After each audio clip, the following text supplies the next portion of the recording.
Hello guys, ఈరోజు special కమ్మగా నోరూరించే పప్పు అండి, పాలకూర పప్పు.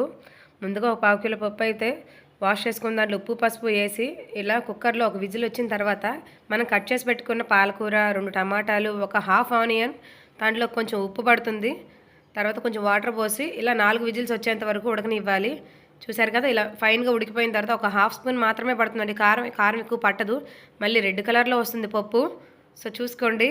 ఉప్పు అయితే ఒకసారి ఎవరికి తగ్గట్లు వాళ్ళు చూసుకొని వేసుకోండి, అంతే. దాని తర్వాత తాలింపు పెట్టుకోవడమే. ఈ పప్పుకి టేస్ట్ని ఇచ్చేది మాత్రం ఈ తాలింపేనండి.